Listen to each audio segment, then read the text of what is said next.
Lots of quality ball players on the sidelines watching Oklahoma on Saturday night. Was that a good thing? I'm Barry Trammell along with OU writer Ryan Aber. We're talking about the Sooners' 45-24 loss to Ohio State on Saturday night. And down at Owen Field, the sidelines were packed with blue chip recruits being sought by the Sooners. Bad start for OU. 1-2, get hammered by Ohio State. Will that turn the recruits off, Ryan? Or will that say, hey, I can play for these guys? Well, at least to this point, it hasn't had the effect of turning them off. The guys who were committed, there was a lot of current OU commits, both in the 2017 and 2018 class, that were among that big group of official and unofficial visitors. And pretty much to a man, they all said, we're sticking together, we're going to come in and help turn this thing around. The question will be, do they get any more commitments off of this?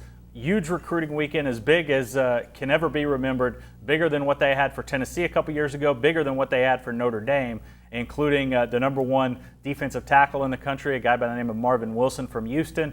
He was in attendance. We'll see what the fallout is here in the coming weeks or months, but right now OU still has one of the top 5 recruiting classes in the country for the 2017 class. We've been talking about talent level for the Sooners the last couple of days. Clearly a talent discrepancy with Ohio State.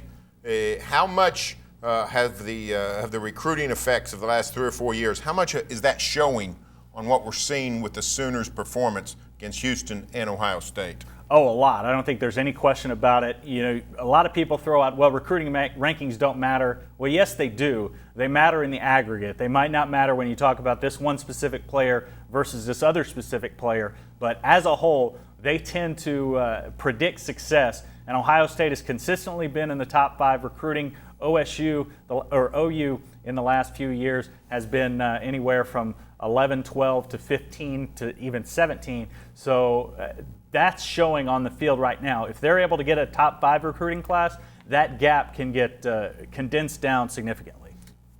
Bob Stoops very high on this current freshman class. Lots of guys were purported to play. Lots of guys have, 7, 8 I think have played already. With this most recent recruiting class, the current freshmen, is that a step in the right direction?